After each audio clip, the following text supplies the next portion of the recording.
Today I want you to meet Laura Morrison. Laura and her husband David moved to Epworth not too long ago. They're newbies here, but I want you to know this girl, she invited everybody in 3 Souths to come and have a big pot of soup, vegetable soup, with black-eyed peas in it on New Year's Eve. Now, that's what a newbie could do, I guess. But she's an amazing young lady. Young. And today I want her to tell us more about her life. She's an adventurer as well as an educator, and I know she has a lot of interesting stories to tell us. So today, Laura, tell us where you were born and where you went to school. Okay, I've lived most of my life in Oklahoma, born in Pryor. And my father worked in the powder plant there, making ammunition during the Second World War. After that was over, he went into teaching, and we lived in Veneta and Nowata. And I graduated from Nowata and then went to Tahlequah to NSU to become a teacher. And you met David there? We did. We met the first semester and at the Wesley Foundation. And that's the Methodist youth at the college, and so then we've been together ever since. That's right. And then after you graduated from Tahlequah, or from the university there, you and David both went to OU, is that correct? That's correct. He went to work on a chemistry degree, and I was working on my master's in education. Good, okay. And you do have a couple of children. We do. We have, the first was a boy, and he was, has just been a real neat kid and an adventurer himself. And he has a wife and 2 daughters, and they live in Katy, Texas. Okay. And then I have a daughter who lives here in Edmond, and she has 3 children and a husband, and they just live 2 miles from here. Yeah. Tell me about the exchange students and the experiences you had with them, Laura. Okay. We had 4 young men, all of them, that we spent a lot of time with. 2 of them came with exchange programs with David's work with the nursery. Both of them were from Europe, one from Wales and one from Germany. And they were learning how to do a container-grown nursery. And one of them was the owner, his parents were the owner of the largest nursery in Europe, and they were going to go into the whole cans, putting things in containers. And then after that, those guys were easy. One of them lived with us and one didn't. And then the kids decided they wanted to have an exchange student who could play tennis with them. So the kids actually did the choosing and came up with a young man who was a good tennis player, and they ended up as a team placing second in the state as a tennis team. Mm-hmm. And Dinah was right there with them, and she was on the high school girls team as a freshman. So then after that, Brett was at OSU and began teaching at the school that students go to pass their TOEFL test, the test of English, proficiency in English language. And so he taught there the whole time he was at OSU going to school. And he came home with lots of kids, especially at Thanksgiving. We always had a house full of kids from some other country who then could experience Thanksgiving dinner. And then Brett decided he wanted to go into the Peace Corps. So he spent 2.5 years in Russia, and that was right after, I think, 1995, and the wall had come down as such, and they didn't have anybody to teach business classes. to have their own business. So he taught at the University of Rostov, and there he was also teaching conversational English again, and he met his wife, and she was a student there in languages. So then another year or so, we had an addition to our family. She came over about a year later, and then our daughter also wanted to be in on the act, I guess, but she got a scholarship with Congress Bundestag, where the U.S. sends 50 students to Germany to study their government. And they were treated at Washington, D.C., as well as in Berlin. And so she spent a year there with a family. Then she also, because she became so, quite good in German, she actually attended a high school in Germany. But then her husband was stationed in Germany for 3.5 years. And so we had lots of nice trips going to visit these kids. Our son also lived in Canada for 3 years. You've been around. I loved those trips. I I bet. loved getting to see them do that too. And I've heard your grandchildren. They come to see you quite often. I know that. That's interesting. Tell me, you've taught many years. Where was that mostly? In Tahlequah. Okay. Just went to school with my kids every day in elementary, and taught first grade and reading lab in second grade. Okay.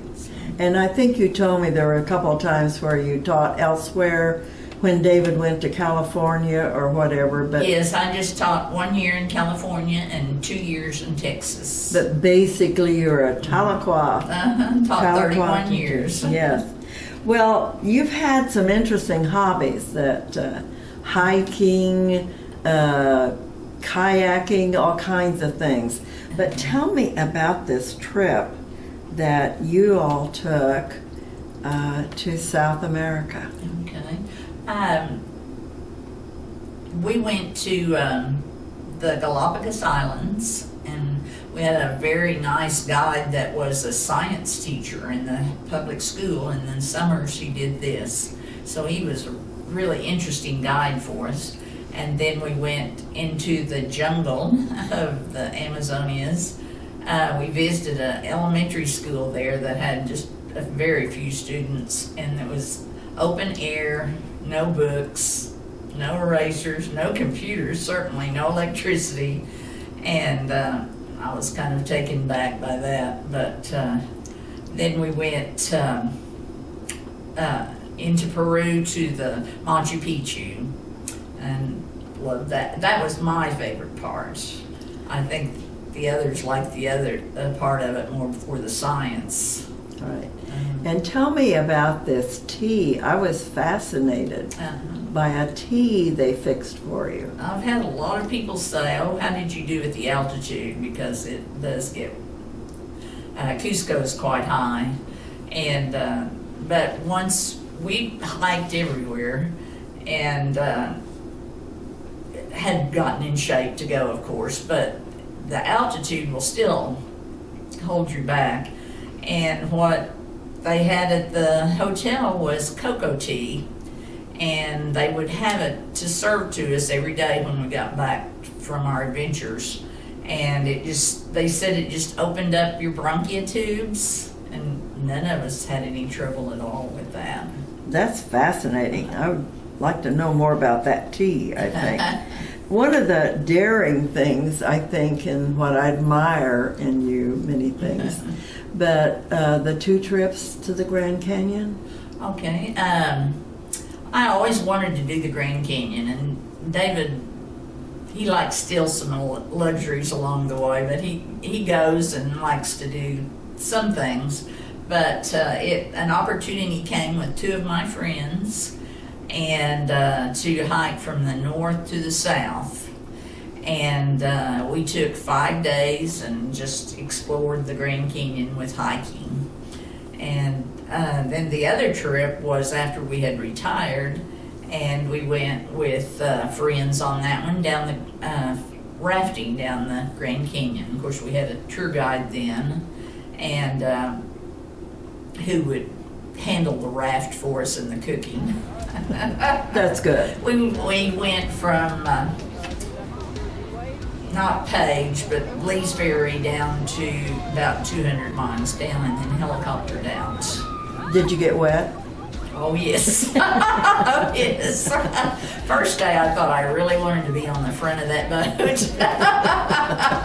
Every day I got a little farther back on it.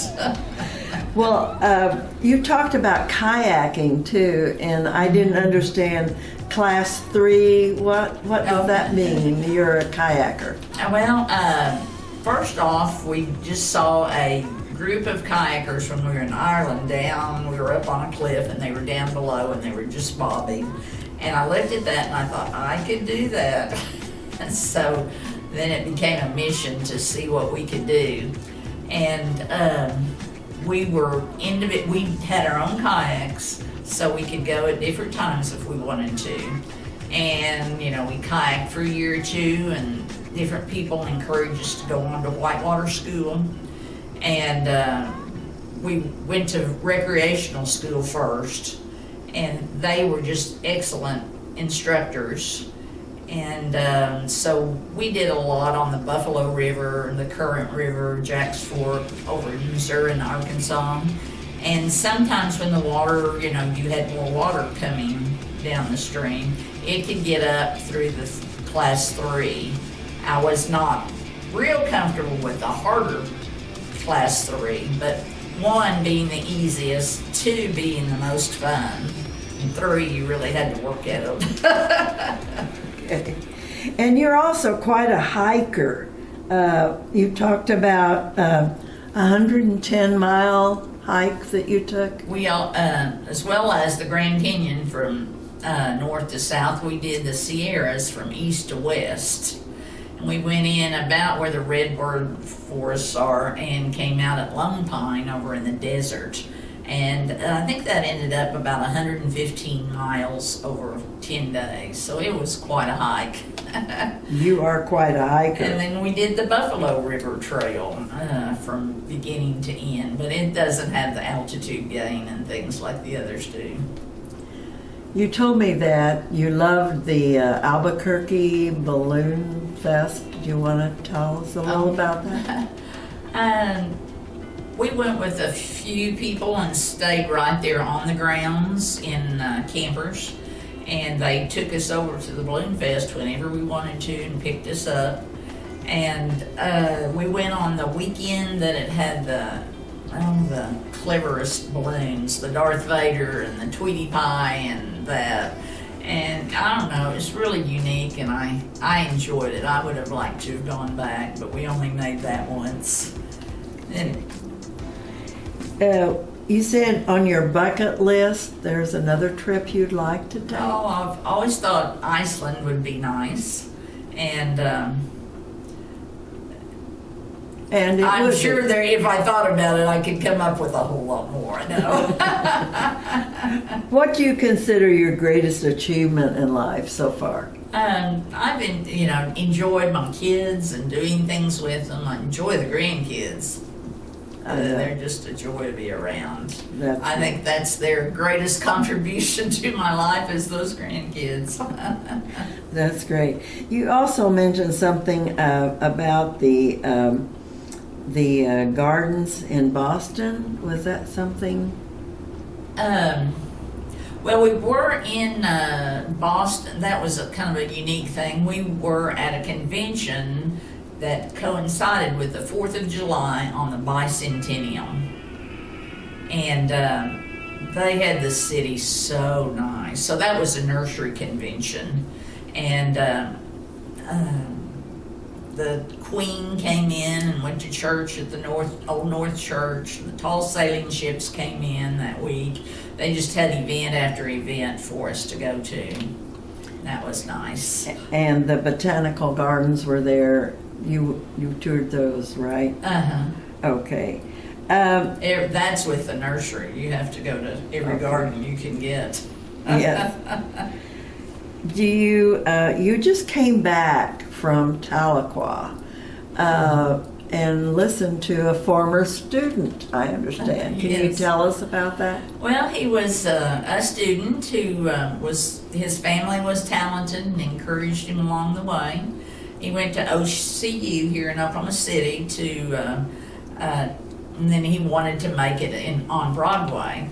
However, that takes more than just being a singer and a performer. He is definitely a performer. So he has done cruise ships, and I'm not sure what all he has done, but he spent quite a bit of time on cruise ships playing the piano. But his main thing is to be a singer, and he is with a group called Vocal Face Band, I think. Face Vocal Band. They do all their singing a cappella, but it's real jazzy. It's not just the barbershop quartets. And they did some dancing with it, but the main thing that was so unique about it was it sounds like a band is playing with them, and it's just them with their singing. And one particular guy really was excellent at that. It just sounded like he was playing all the instruments, and I will never understand how he did that.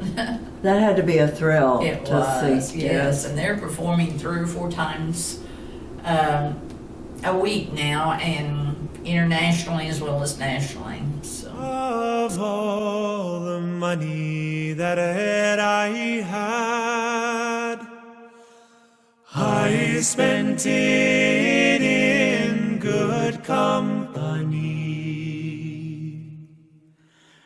and all the harm I've ever done, alas, it was to none but me. And all I've done for want of wit to memory now I can't recall. You told me that you had a couple advice to others, and what are those? Oh, I just said to be kind and generous, and it was funny after I said that, when I was writing down some of the things I would want to say, then Mark, the preacher at Acts 2, had a whole sermon on being kind. And I thought, You were ahead of I it. was, maybe he had ESP there. Okay. Well, I really enjoyed hearing about your adventures, and I have a lot of respect for anybody who does that much hiking. I'm not a good hiker. But thank you so much, and I thank you enjoyed it. again for sharing your cooking skills Oh. with those of us on 3 South. Okay. Thank you, Laura. Okay.